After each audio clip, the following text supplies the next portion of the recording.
আজকে যে আলোচনা সূরাতুল মুমিনুনের আলোচনা, এই মুমিনুনের আলোচনা মুমিনদের সফলতা ব্যর্থতা, মুমিন কোন পথে সফল হবে এই বিষয় নিয়ে আলোচনা করবার আগে আজকে আমি কিছু মৌলিক কথা বলিনি। আজকে আল্লাহ মাফ করুক, এই কথাগুলো কেন বলতে হচ্ছে জানেন? এই বাংলাদেশে মাহফিলের যে মঞ্চটা, এই বাংলাদেশে মাহফিলের যেই পরিমাণে প্রোগ্রাম হয়, মাহফিলের যেই পরিমাণে শ্রোতা হয়, আলহামদুলিল্লাহ সারা দেশে যেই পরিমাণে প্রোগ্রাম হয়, যেই পরিমাণে বক্তা, বিপ্লব ঘটে যাওয়ার কথা ছিল। ইসলামিক বিপ্লবের জন্য চিৎকার চেঁচামেচির দরকার হইতো না, এমনিতেই বিপ্লব হওয়ার কথা ছিল, কিন্তু হচ্ছে না। কারণটা কি? হচ্ছে না কারণটা কি? প্রিয় ভাইরা আমার, বন্ধুগণ আমার, আমাদের মধ্যে কি আসলে তাকওয়া আছে? খোদাভীরুতা আছে? আল্লাহর ভয় কি অন্তরের মধ্যে আছে? আমাদের এই প্রোগ্রামগুলোর আয়োজন কি আল্লাহর ভয়ের জন্য হয়? এই যে এক কমিটির লোক ইশারায়, আপনারা বুঝছেন কিনা জানি না, ইশারায় বইলেই বসছে যে আপনারা এত কথা বলিয়েন না, কিছু কথা বলতে দেন, আমাদেরও অনেক সমস্যা আছে। ইশারায় কিন্তু বলে ফেলছে। আপনারা অনেকেই হয়তো বুঝেন নাই, কেউ কেউ হয়তো বুঝছেন। এই যে সমস্যা, অনেক সমস্যা, বক্তার সমস্যা, কমিটির সমস্যা, অমুকের সমস্যা, তমুকের সমস্যা, দিনদারির জায়গায় আমরা আজকে প্রোগ্রামটাকে রাখতে পারি নাই। আমি জানি অনেকের মধ্যে এই কথাগুলো ভালো লাগতেছে না, ভালো লাগবে না, কিন্তু কিছু করার নাই। হয়তো আজকের প্রোগ্রামে আমার বক্তব্যের পরে কেউ কেউ নারাজও হইতে পারে, কিন্তু নারাজ হইলেও কিছু করার নাই। এই জায়গাটাই নিয়ে আসা, এটা দায়ীদের কাজ। এই প্রোগ্রামগুলো, এই মঞ্চগুলো যেন দিনদারিত্বের জায়গায় থাকে, তাকওয়ার জায়গায় থাকে, আল্লাহর জন্য হয় কাজ। কোরআন তো বলছে, কুল ইন্না সলাতি ওয়া নুসুকি ওয়া মাহইয়ায়া ওয়া মামাতি লিল্লাহি রাব্বিল আলামিন। তোমার নামাজ, তোমার কুরবানি, তোমার হায়াত, তোমার মৃত্যু সব কার জন্য? আমাদের আল্লাহর জন্য তো হচ্ছে না, আল্লাহর জন্য তো হচ্ছে না। আল্লাহ মাফ করুক। আমি আমাদের এই ইস্যুটাকে যদি একেবারে এক কথাই বলি, বর্তমান হালত হলো, আল্লাহ মাফ করুক, অনেক বক্তাদের বক্তাগিরি হলো পেশা, অনেক শ্রোতাদের ওয়াজ শোনা হলো নেশা। আর এই পেশা আর নেশা দুই দলকে একসাথে করে কমিটির কিছু আশা। বুঝেন নাই? এখনো বুঝেন নাই? বক্তার ওয়াজ করা পেশা, শ্রোতার ওয়াজ শোনা ভাইরাল বক্তা দেখবে। এ ভাই, ভাইরাল বক্তা লাগবে কেন? আপনাদের নওগাঁ জেলায় কি আর কোনো বক্তা নাই? রফিকুল ইসলাম মাদানী বক্তা? হ্যাঁ, তো ওই হুজুরকে এত দূর থেকে আনতে হবে কেন? এই হুজুররা কি কোরআনের কথা বলতে পারে না? হাদিসের কথা কি ওনারা জানে না? আমার চাইতে অনেক বড় বড় আলেম তো এই মঞ্চে বসে আছে, কিংবা শ্রোতা, আমার চাইতে বড় আলেম শ্রোতা মঞ্চে বসে আছে। কি সমস্যা? ও আপনি হুজুরকে বলার সময় তাকওয়ার কথা বলবেন, হুজুর হাদিয়া নেয়, আপনার মধ্যেই তো তাকওয়া নেই। আপনার মধ্যে তাকওয়া কোথায়? এক হুজুরের এক ভিডিও দেখলাম আজকে ভাইরাল, নামটা বলেই ফেলি, হজরত মাওলানা হাফিজুর রহমান সিদ্দিকী কোয়ারলা হুজুর। হুজুরের দেখলাম বিবারিয়ার এক প্রোগ্রাম, হুজুর যাইতে পারে নাই। আরেক হুজুর মেরাজুল হক কাসিমি দামাত বারকাতুহুম ফোন দিয়েছেন, উনি বলছেন যে আমি ফোনে কোনো কথা বলতে পারবো না। হ্যাঁ, বিষয়টা কি? যতটুকু জানলাম যে ওনাকে দাওয়াত দেওয়া হয়েছিল মাহফিলে, হেলিকপ্টারে আনবে। যেই সময় ওনাকে দাওয়াত দেওয়া হয় তখন তিনি বলেছিলেন যে বৃষ্টির দিন, এটা তো শীতের সিজন না, যদি বৃষ্টি হয় হেলিকপ্টার যেতে না পারে তখন কি করবেন? বলে হুজুর, যদি যেতে না পারেন বৃষ্টির কারণে, তাইলে তো এটা আল্লাহর পক্ষ থেকে, আমাদের তো কিছু করার নাই। কত সুন্দর না কথা? হ্যাঁ, কিন্তু বাস্তবেই যখন দেখা গেল বৃষ্টির কারণে হুজুর আসতে পারে নাই, হুজুরকে গালমন্দ শুরু করে দিছে।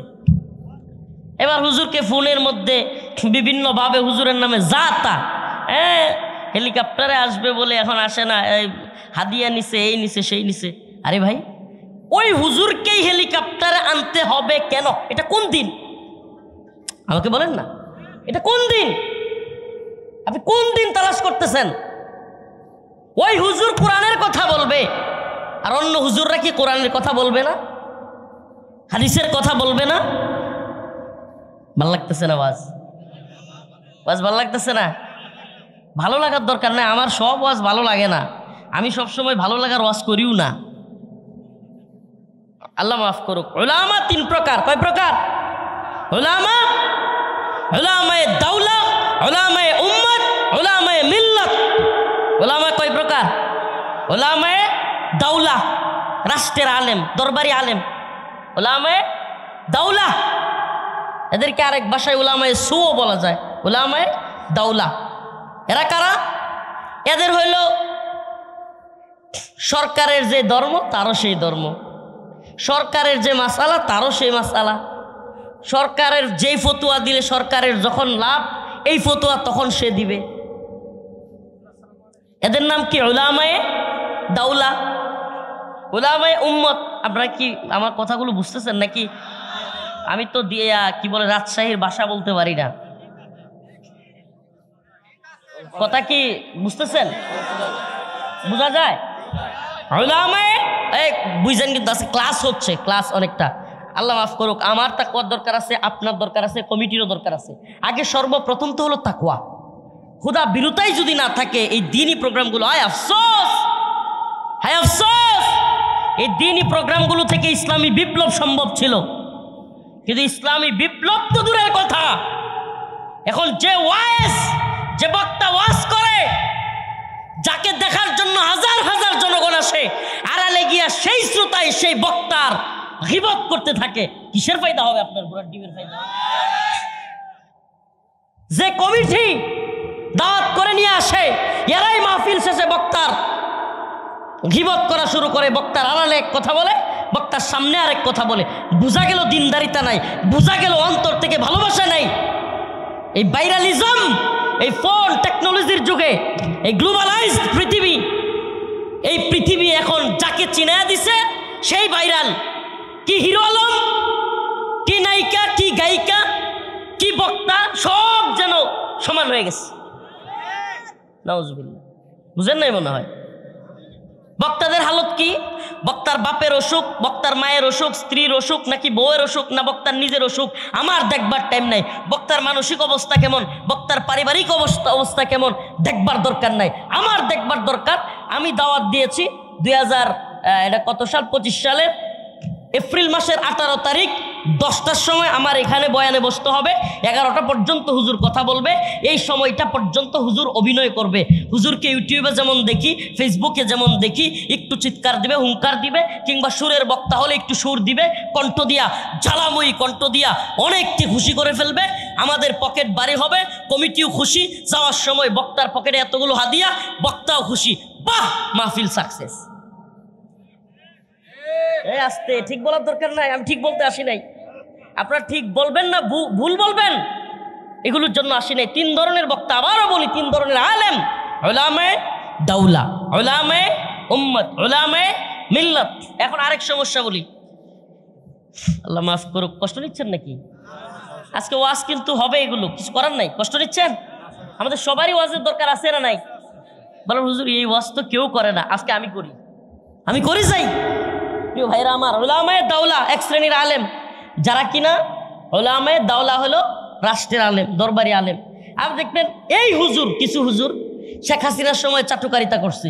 হায় রে, এদেরকে যেখানে হাসিনা বা তার মন্ত্রীরা ডাকছে সেখানেই ছিল। এখন আবার ইউনূস সরকারের সাথে এরা আছে। আপনি অবাক হওয়ার কিছু নাই, বিএনপি আসলে এরা বিএনপির সাথেও থাকবে, আপনি টেনশন করিয়েন না। বুঝেন নাই? এই এখন এই পোস্টারের মধ্যে যদি এই বিশেষ অতিথি বা বড় বড় অতিথিদের নাম বিএনপির লোকদের, জামাতের লোকদের থাকে, আগে আওয়ামী লীগের লোকদের ছিল না। তেই আমরা তো মানুষ তো এইগুলোই, কি কন? বুঝেন নাই? মানুষ তো এলাকায় সেগুলোই। আগে এখানে বিএনপির লোকের নাম বড় করে, আওয়ামী লীগের লোকের নাম বড় করে থাকতে, এখন বিএনপি আর জামাতের লোকের নাম থাকে। 4 দিন পরে যদি বিএনপি ক্ষমতায় থাকে, জামাতকে তেমন খুঁজেও পাওয়া যাবে না, বিএনপির নামই থাকবে, হইতে পারে।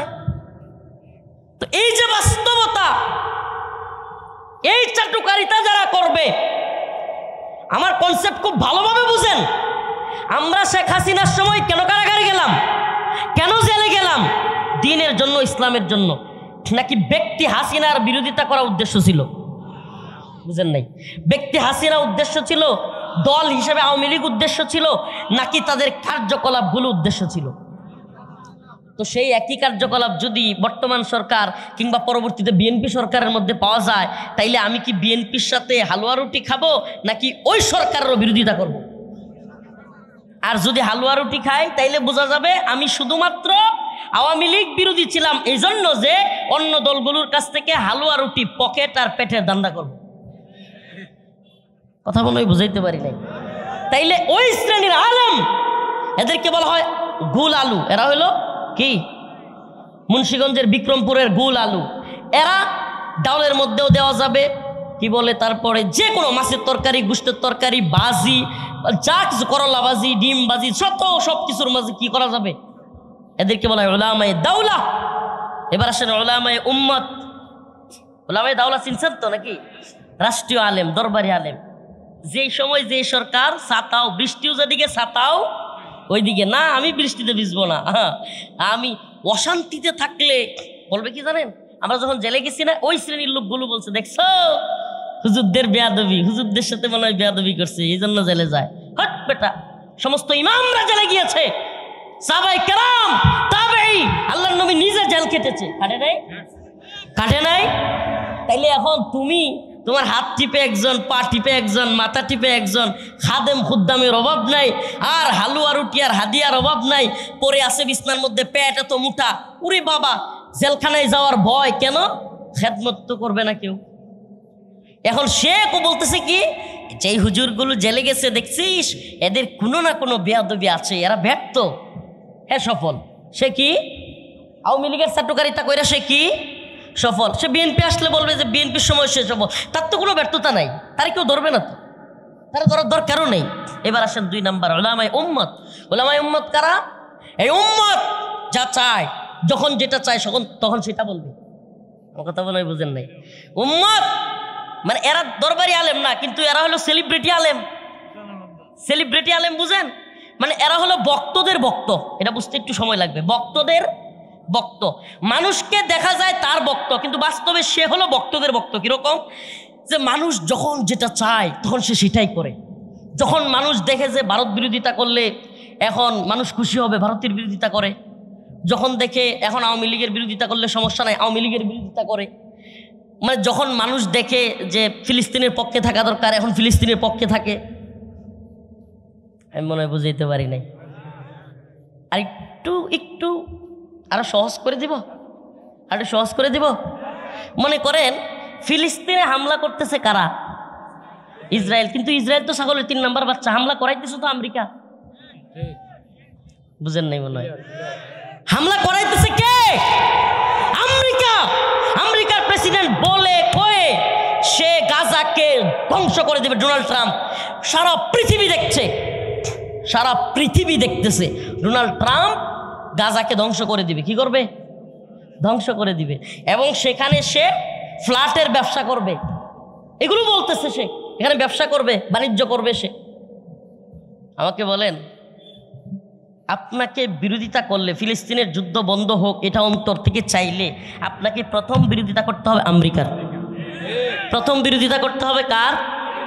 আমেরিকার। যদি আমেরিকার বিরোধিতা করতে না পারেন, ইসরায়েল ইসরায়েল বলে চিৎকার করেন, বোঝা গেল ইসরায়েলের কথা বললে তো আর দেশে কিছু হবে না, ইসরায়েলের কথা বলতে তো মজাই। উলামায়ে উম্মত কিন্তু উলামায়ে মিল্লত একটু আলাদা। আল্লাহ মাফ করুক, আস্তাগফিরুল্লাহ ওয়া আতুবু ইলাইহি। বুঝে নেবেন আপনারাই। বলেন হুজুর সবাই তো বলে হক, সবাই তো বলে সঠিক, সবাই তো বলে সত্য, সবাই হক, সবাই সত্য, সবাই বলে হুজুর আমরা কোনটা চিনবো? এই যে চিনেন, এগুলো বলে দিচ্ছি, এখন বুঝবেন। আপনি নাম বলার দরকার নেই, এখন আপনি চিনবেন উলামায়ে দাওলা কারা, উলামায়ে উম্মত কারা। উম্মত কারা? আবারও বলি, মানে বক্তদের বক্ত, সেলিব্রিটিজম, মানে তার সেলিব্রিটিগিরি ধ্বংস হয়ে যাবে, এই জন্য অনেক সময় হক কথা বলে না। বুঝেন নাই মনে হয়? তার সেলিব্রিটিগিরি ধ্বংস হয়ে যাবে, এই জন্য কি করে না? হক কথা সবসময় বলে না। জনগণ অসন্তুষ্ট হয়ে যাবে। জনগণ, আল্লাহ যেখানে জনগণরা অসন্তুষ্ট করতেছে, ওয়ালাকিন্না আকসারহুম জাহিলুন ওয়ালাকিন্না আকসারহুম ফাসিকুন ওয়ালাকিন্না আকসারহুম যালিমুন। আল্লাহ নিজে বলতেছে আমার বান্দাদের মধ্যে বেশিরভাগ জালেম, আমার বান্দাদের মধ্যে বেশিরভাগ ফাসিক, আমার বান্দাদের মধ্যে বেশিরভাগ জাহেল। কে বলতেছে? আল্লাহ। আর সেই গণতন্ত্র কি কয়? গণতন্ত্র কয় সব মানুষ মিল্লা বুট দিয়া যারা নেতা বানাইবো হেই হয়ে যাইব নেতা। তো আল্লাহ তো বলতেছে ওয়ালাকিন্না আকসারহুম যালিমুন ওয়ালাকিন্না আকসারহুম ফাসিকুন, বেশিরভাগ জালেম, বেশিরভাগ ফাসিক, বেশিরভাগ জাহেল। বাস্তবতা কি? বাস্তবতা কি? একটা চোরের বুটের যে মূল্য, একটা বাটপারের বুটের যে মূল্য, শাইখুল হাদিসের বুটের সেই মূল্য। কথা কয় না? তাইলে উলামায়ে উম্মত সেলিব্রিটিজম, আমার সেলিব্রিটিগিরি যেন ধ্বংস না হয়। নাম্বার 3 উলামায়ে মিল্লাত, মিল্লতের আলেম। এরা কারা? এরা সরকার কি বলে দেখবে না, এরা এই মানুষ কি বলে দেখবে না, এরা দেখবে আল্লাহ কি বলে, আল্লাহর রসুল কি বলে। মিল্লাত নারাজ হয়ে যাবে। আহমদ ইবনে হাম্বল দেখেন নাই, উম্মত নারাজ হয়ে যাবে, সরকার নারাজ হয়ে যাবে। খালকে কোরআনের মাসআলায় কোরআন কি স্রষ্টা নাকি সৃষ্টি, কোরআন কি নিজেই আল্লাহ প্রদত্ত নাকি আল্লাহর সৃষ্টি, এই মাসআলায় আহমদ ইবনে হাম্বল দেখেন নাই, কে নারাজ হয়ে যাবে, জেলে গিয়েছেন। কিন্তু সকল আলেমরা বুঝিয়েছেন, ও আহমদ ইবনে হাম্বল একবার বলে ফেলেন, একবার বলে ফেলেন কোরআন ও সৃষ্টি, জেল থেকে ছাড়া পাবেন। প্রতিদিন 70টা 72টা করে বেতের আঘাত খাইতেন, কিন্তু তিনি বলেছেন কোরআন সৃষ্টি নয়, কোরআন স্বয়ং আল্লাহ, কারণ আল্লাহর কথা মানেই আল্লাহ নিজেই। এরা হলেন উলামায়ে মিল্লাত, জাতির আলেম। প্রিয় ভাইরা আমার, বন্ধুগণ আমার, এখন আমাদেরকে বুঝতে হবে উলামায়ে উম্মত, উলামায়ে মিল্লাত, উলামায়ে দাওলা, আমরা কাদের পক্ষে থাকব, এটা আমাদেরকে বুঝতে হবে। আমাদেরকে বুঝতে হবে যে আমরা কাদের পক্ষে থাকব। আজকে আপনি উলামায়ে মিল্লাতকে জঙ্গিবাদী ট্র্যাক দিচ্ছেন,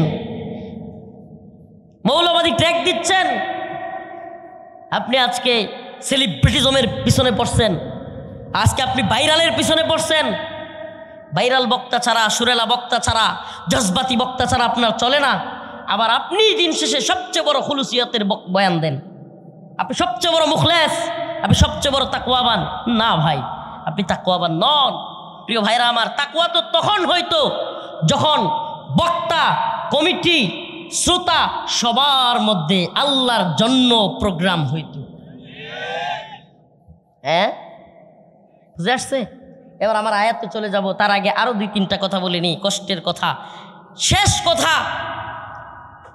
প্রিয় ভাইরা আমার, আমরা যারা প্রোগ্রাম করি সারা দেশে মোটামুটি পরিচিত, এদের কমন সমস্যা বলি, এইভাবে খোলামেলা কেউ বলবে না।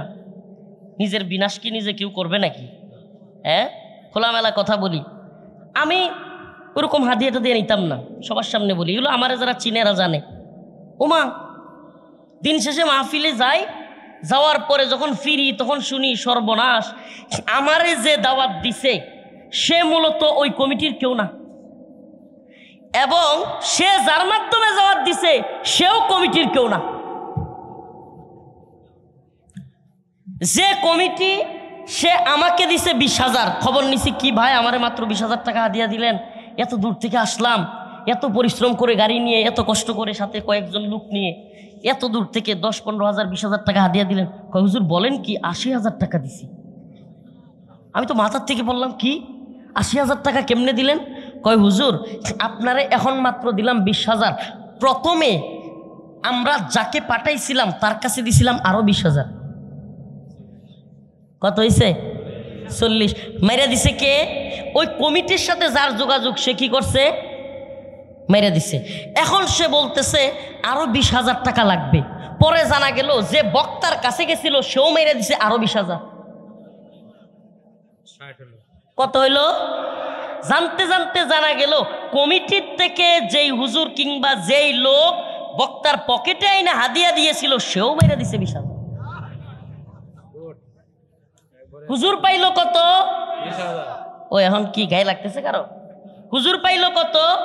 কিন্তু কমিটির বা মাদ্রাসা মসজিদ কর্তৃপক্ষের বা প্রোগ্রাম কর্তৃপক্ষের গেল কত? 80। আমি অবাক হয়ে গেলাম, কিরি চাহিদা তো আমার 80,000, মানুষ আমাকে দেখ আর যাকেই দেখ মানুষ মনে করে হুজুরকে 80,000 বা লাখ দেয়া হয়েছে। দিন শেষে আমি পাইলাম কত? 20। কয়টা বলবো? বুড়ি বুড়ি প্রোগ্রাম। এই মানুষ গ্রামে গঞ্জ থেকে, নওগাঁর মান্দা থেকে আমার এলাকায় যাইতে পারে? তখন খালি ওয়াসেতা মাধ্যম খুঁজে, কার মাধ্যমে হুজুরকে পাওয়া যাবে। কথা বুঝেন নাই না? বুঝাইতে পারি নাই? খালি মাধ্যম খুঁজে হুজুরকে কেমনে পাওয়া যাবে, কারণ ওই হুজুরের নাম্বারও নাই, যোগাযোগের সিস্টেমও নাই। হঠাৎ করে একজন পাওয়া গেছে যে বলতেছে আমি হুজুরকে জোগাড় করে দিতে পারবো। সে কি করে? সেও নিজে পারে না, আরেকজনকে ধরে। এইভাবে ধরতে ধরতে মাশাল্লাহ হাদিয়া যায় এতটি, কিন্তু হুজুর পাইছে অল্প। এই যে এই জন্য বললাম যে আপনারা যে আমাদেরকে বলেন লাখ টাকা 1.5 লাখ টাকা হাদিয়া দেন, হাদিয়া যায় কই? এই যে হাদিয়া যায় ওই জায়গায়। এখন হইল বাস্তবতার নিরিখে কথাগুলো কেন বলছি? আজকে আল্লাহ মাফ করুক, মুরব্বীরা কষ্ট নিবেন না মঞ্চে যারা আছেন। আজকে আমাদের দিনদারিতা কোথায় গেল? আমাদের তাকওয়া কোথায় গেল? আল্লাহর জন্য কাজ করা, আমরা বলি মাদ্রাসার জন্য, দ্বীনের জন্য কাজ করতেছি, দ্বীনের কাজ কোথায় গেল? দ্বীনের কাজ যদি থাকতো আজকে এই অঞ্চলের শাইখুল হাদিসের মূল্যায়ন আপনাদের কাছে থাকতো।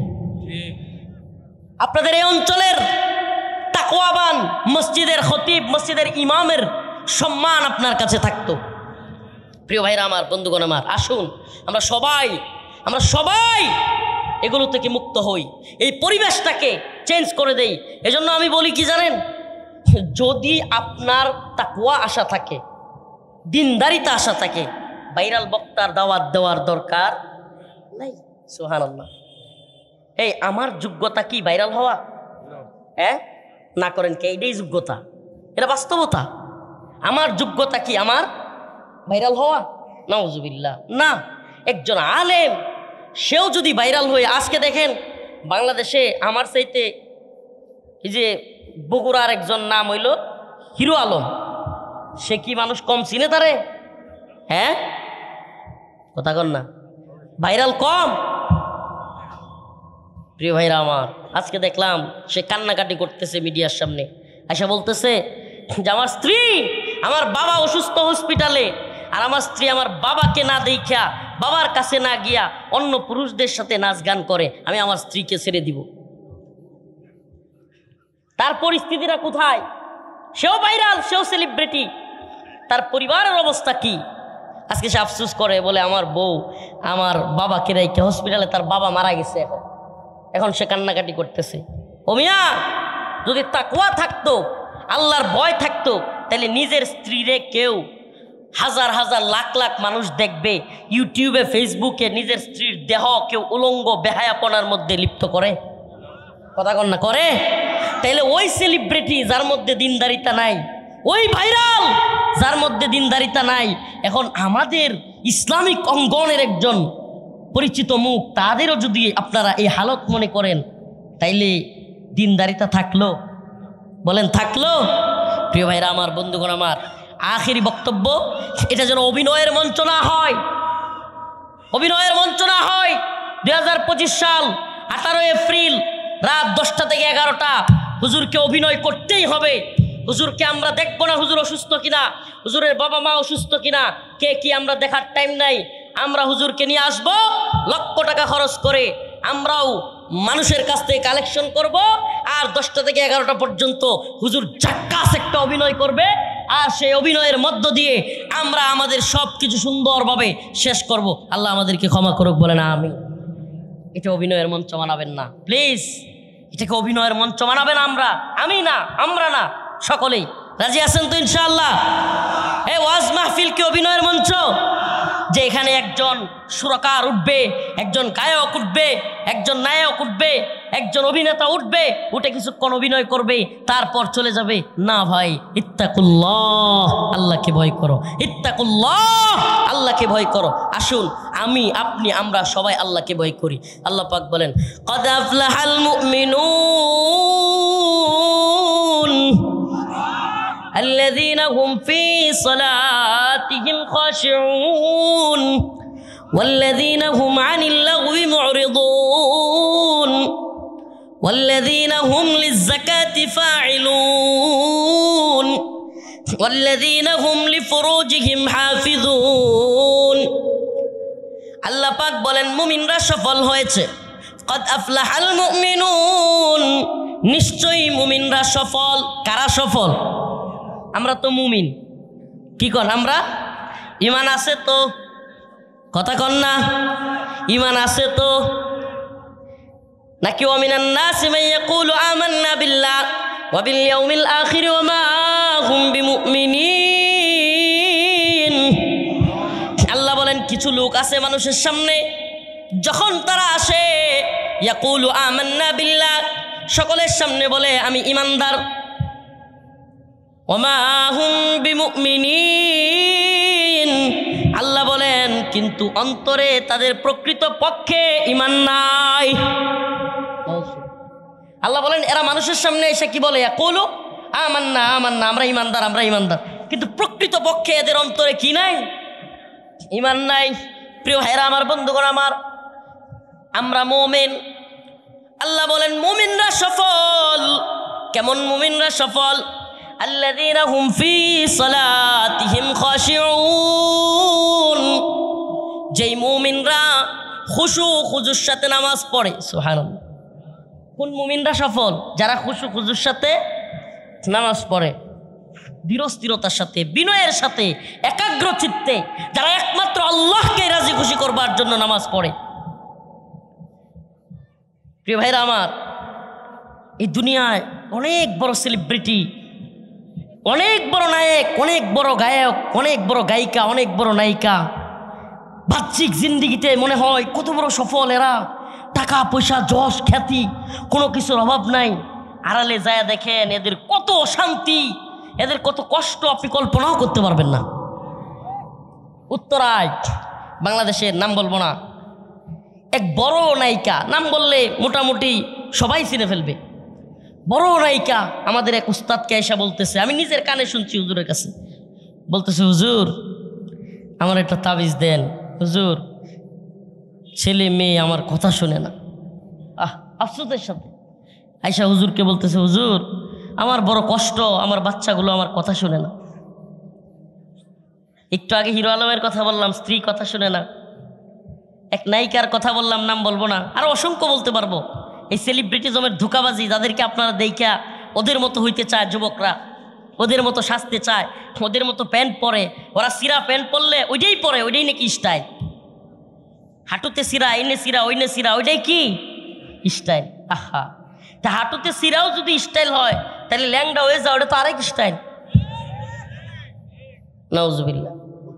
ও প্রিয় মুমিন, প্রিয় ইমানদার ভাই, আপনাকে বলছি, ওই মহিলা বড় নায়িকা, বাংলাদেশের নাম করা নায়িকা, নায়িকাদেরও নায়িকা, সবাই আইডল মানে এমন পর্যায়ের, আয়সা বলতেছে আমার সন্তানরা আমার কথা শুনে না, কষ্ট, হুজুর তাবিজ দেন।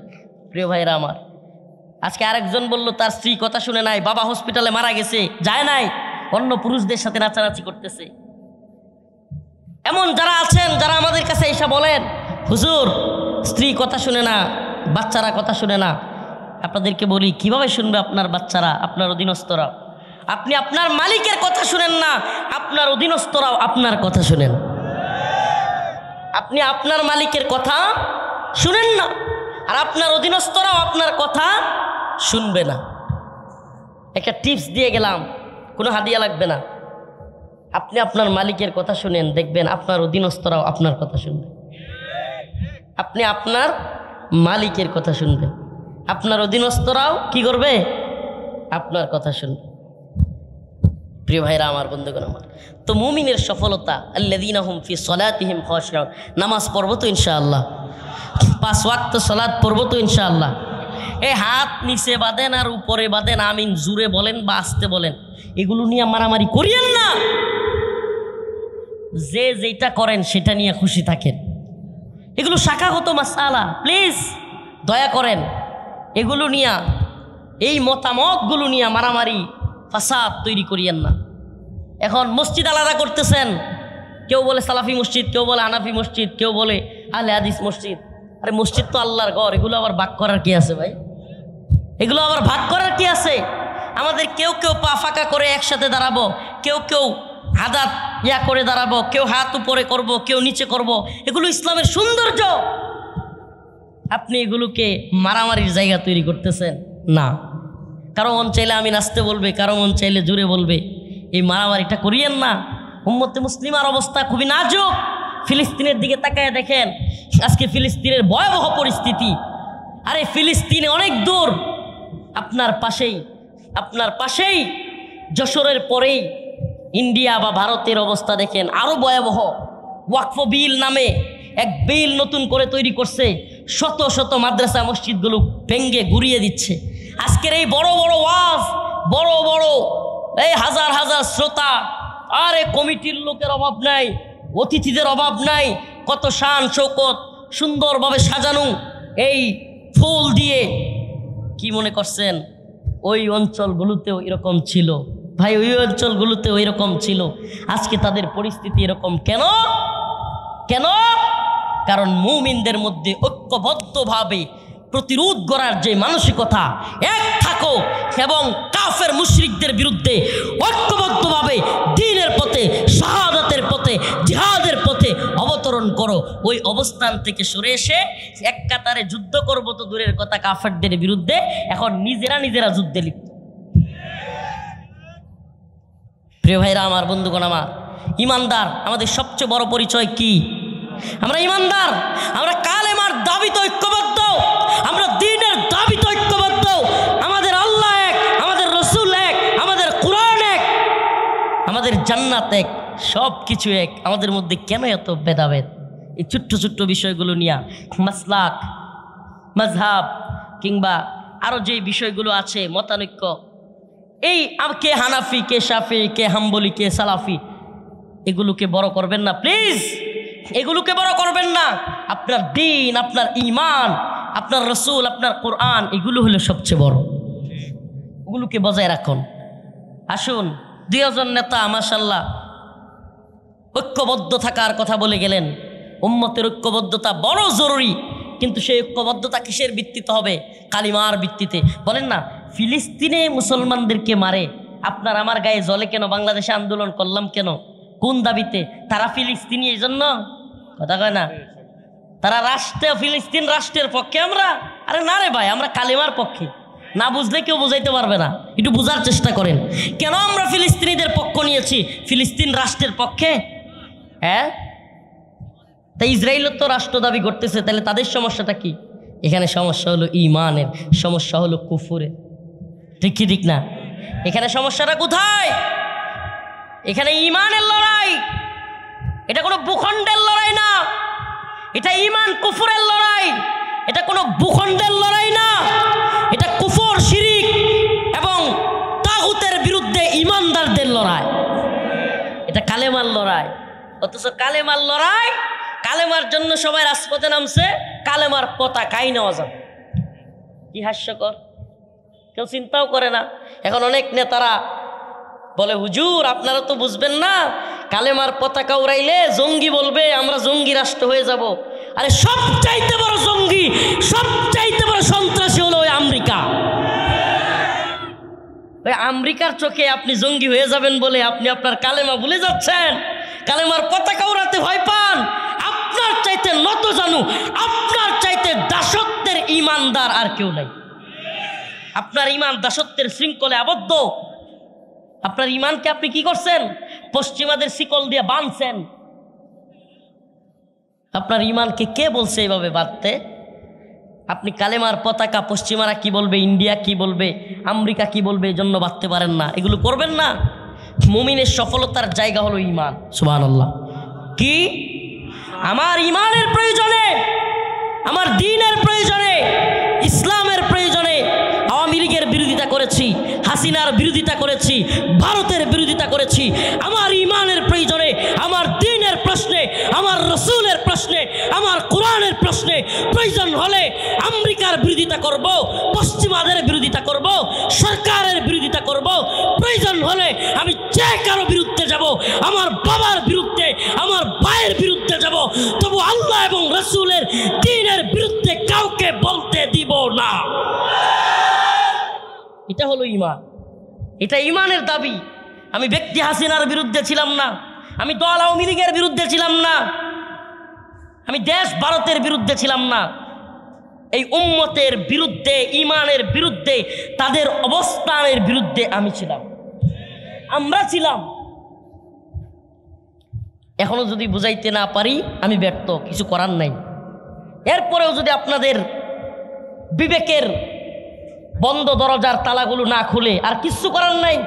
আমাকে বর্তমানে ফিলিস্তিনিদের পক্ষ থাকতে হলে অবশ্যই সর্বপ্রথম ওই সাপের মাথা, শয়তানের মাথা আমেরিকার বিরোধিতা করতে হবে। আমেরিকার লেঞ্জা ধরে বাংলাদেশের ক্ষমতায় আইবেন আর বলবেন আমি ফিলিস্তিনিদের পক্ষে, আপনি ধোঁকাবাজ, আপনি ধোঁকাবাজ। আল্লাহ নিজে বলতেছেন ইখাদিউন আল্লাহ ওয়াল্লাযীনা আমানু ওয়া মা ইয়াখদাউনা ইল্লা আনফুসাহুম ওয়া মা ইয়াশউরুন। এরা মনে করে যে আল্লাহ এবং মুমিনদেরকে ধোঁকা দিচ্ছে, মানে নিফাক যাদের ভিতরে, এরা মনে করে আল্লাহ নিজে বলতেছে, এরা মনে করে আল্লাহ এবং মুমিনদেরকে তারা ধোঁকা দিচ্ছে। আল্লাহ বলেন না, ওয়া মা ইয়াখদাউনা ইল্লা আনফুসাহুম। এরা আল্লাহকেও ধোঁকা দিতে পারে না, এরা মুমিনদেরকেও ধোঁকা দিতে পারে না, এরা নিজেরাই ধোঁকা দেয়। এটা কি নিজেকে ধোঁকা দেওয়া নয়? আমি জানি আমেরিকার কারণে ফিলিস্তিনে হামলা, আমি জানি বর্তমান ইসরায়েল রাষ্ট্রটা প্রতিষ্ঠায় করেছে আওয়ামী লীগ আমেরিকা, আমি জানি আমেরিকার কারণেই বর্তমান ইসরায়েল রাষ্ট্র প্রতিষ্ঠা হয়েছে। আমেরিকার মিসাইল দিয়া, আমেরিকার অস্ত্র দিয়া, আমেরিকার টাকা দিয়া, আমেরিকার রাজনৈতিক শেল্টারের কারণে সব সমস্যা আমেরিকার তৈরি করা। আর আমি ইসরায়েল ইসরায়েল বলে চিৎকার করি, আমেরিকার বিরুদ্ধে কিছুই বলি না, নিজেকেই নিজে ধোঁকা দিচ্ছে। প্রিয় ভাইরা আমার, বুঝাইতে পারছি? কথাগুলো বুঝাইতে পারছি? এই উম্মতকে যেই কারণে ভারত বিরোধিতার জন্য ডেকেছিলাম, আজকে এই উম্মতকে সেই কারণে আমেরিকার বিরোধিতা করার কথা বলছি। যেটা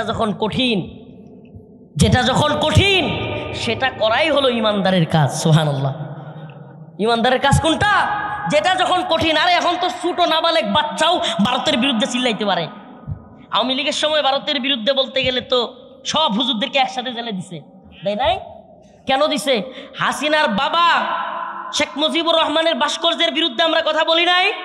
এদেশে শেখ মুজিবুর রহমানের ভাস্কর্য শেখ হাসিনা থাকা সত্ত্বেও ভাঙচুর হয় নাই মাঝে মাঝে? এত হুজুরদেরকে জেলে দিছিল, তাই নাই? কিন্তু যখনই দাদার বিরুদ্ধে আমরা বলছি, দিদির একবারে শাড়িতে আগুন লেগে গেছে। কথা কন না?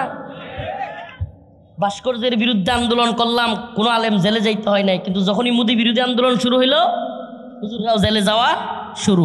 তার মানে বোঝা গেছিল কি, যে আওয়ামী লীগ এবং হাসিনা ছিল ভারতের গোলাম।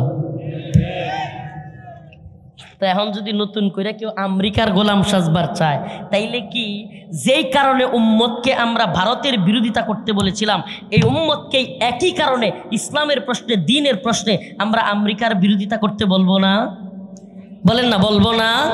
নাকি আমাদের জেলে যাওয়ার ভয়ে, রিমান্ডে যাওয়ার ভয়ে, ফাঁসির কাস্টে ঝোলার ভয়ে আমেরিকার বিরুদ্ধে চুপ থাকবো? আমেরিকার ব্যাপারে চোপ, ভারতের বিরুদ্ধে একেবারে, ভারতের বিরুদ্ধে হিরো, আমেরিকার বিরুদ্ধে জিরো। কেন?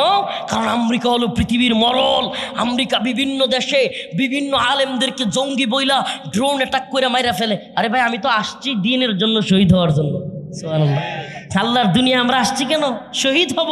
তামান্না তো এটা, লাওয়াদিত্তু আন আকজুয়া ফাউকতাল সুম্মা আকজুয়া ফাউকতাল সুম্মা আকজুয়া ফাউকতাল। যেখানে রাসূল বলেছেন, আয় আল্লাহ, একটা জীবন দিয়েছো, মন চায় তোমার রাস্তায় জিহাদ করি, শহীদ হই, আবারও জীবন দাও, সুম্মা আকজুয়া ফাউকতাল, আবারও শহীদ হই, বারবার শহীদ হই। তো আল্লাহর রাসূল যেই শাহাদাত চাইতেন, আমাদেরও তো তামান্না শাহাদাত। কথা কয় না? তামান্না কি? তো ভারতের বিরোধিতা করলে শহীদ হব, আমেরিকার বিরোধিতা করলে শহীদ হব, এই পরোয়া করা যাবে না। আল্লাহ পাক যদি চান তবে আমি শহীদ হব, আল্লাহ পাক যেদিন চাইবেন সেদিন মৃত্যু ঘটবে। অতএব মুমিনের সফলতা হলো ঈমানের সাথে থাকা, কালেমার সাথে থাকা, খুশু খুজুর সাথে নামাজ পড়া। রাজি আছেন ইনশাআল্লাহ? পড়বেন তো ইনশাআল্লাহ? 5 ওয়াক্ত নামাজ পড়বেন, ঈমানদারদের সাথে থাকবেন। কথা বলেন, ফিলিস্তিনিদের পক্ষে থাকবেন। ফিলিস্তিনিদের পক্ষে থাকতে হলে আমেরিকার বিরুদ্ধে বলতে হবে। রাজি আছেন ইনশাআল্লাহ? রাজি আছেন ইনশাআল্লাহ? আল্লাহ পাক আমাদের সবাইকে সফল মুমিন হিসেবে কবরে যাওয়ার তৌফিক দান করুক। আরও জোরে বলেন আমিন। আল্লাহ পাক আমাদের সবাইকে 5 ওয়াক্ত নামাজি বানায়া দিক, খুশু খুজুর সাথে, বিনয়ের সাথে নামাজ। এই নামাজ ঈমানের পরে সবচেয়ে গুরুত্বপূর্ণ আমল। এবং আমি দাওয়াত দেই আপনাদেরকে, এই উম্মতকে, এই উম্মতের এই ঝামেলা মিটবে না যতদিন না এই উম্মত জিহাদ না ধরবে। সুবহানাল্লাহ। জিহাদের পথে যতদিন এই উম্মত না যাবে ততদিন। এই যে কিছুদিন আগে শুনলেন না আপনারা, যে 1 লক্ষের মতো রোহিঙ্গা জাতিসংঘের মহাসচিব চলে এসেছে। এই যে মনে হয় আমাদের 1 লক্ষ রোহিঙ্গা চলে যাচ্ছে, শুনেন না আপনারা? এখন আবার শোনা যাচ্ছে নতুন গান, না আমেরিকা জাতিসংঘের মহাসচিব আসলেও কিছু হয় নাই, রোহিঙ্গারা যেতে পারবে না, আরাকান আর্মি রোহিঙ্গাদেরকে নিতে চায় না। শুনছেন? আরে আরাকান আর্মি নিবে না রে ভাই। জিহাদ ছাড়া, শাহাদাত ছাড়া এই উম্মত কোনোভাবেই নিজেদের নিরাপত্তা নিশ্চিত করতে পারবে না। ফিলিস্তিনেও নিরাপত্তা থাকবে না জিহাদ ছাড়া, ভারতেও নিরাপত্তা থাকবে না জিহাদ ছাড়া, শাহাদাত ছাড়া, আরাকানেও নিরাপত্তা থাকবে না জিহাদ ছাড়া, শাহাদাত ছাড়া। লিখে দিলাম, আমি ছোট্ট মানুষ, লিখে দিলাম, প্রয়োজনে সবাই লিখে রাখেন, বলে দিলাম লিখে রাখেন, আজকের এই তারিখটা সহ লিখে রাখেন। রোহিঙ্গাদেরকে ফেরত দেওয়া যাবে না যতদিন না এই রোহিঙ্গারা নিজেদেরকে তৈরি করবে, প্রয়োজনে শহীদ হব, আমার জমিন আল্লাহর জমিনে আমি থাকবই, সমস্ত জালেমকে প্রতিহত করব, অস্ত্র হাতে নিব, সেই দিনই রোহিঙ্গারা থাকতে পারবে। আল্লাহ পাক আমাদের বুঝার এবং আমল করার তৌফিক দান করুন। আখিরু দাওয়ানা আলহামদুলিল্লাহি রাব্বিল আলামিন। আসসালামু আলাইকুম ওয়া রাহমাতুল্লাহি ওয়া বারাকাতুহু। আমার জন্য খাস করে দোয়া করবেন। কেউ কোনো আবদার করলে বাবা লাভ নাই। আমার 10টায় সময় ছিল 11টা পর্যন্ত, তার মধ্যে আমি 11টা 14 পর্যন্ত বলে ফেলছি। আরেকটা জায়গায় যারা বসে আছে তারা তো অন্তত একটু দেখবে কিংবা একটু কথা শুনবে, সেই জায়গায় আমাকে যেতেই হবে। আপনাদের আপত্তি করার কোনো লাভ নেই এবং রাখতেও পারবো না। আমি সবার কাছে দোয়া চাই, সবাই আমার জন্য খাস করে দোয়া করবেন, আমিও আপনাদের জন্য দোয়া করি।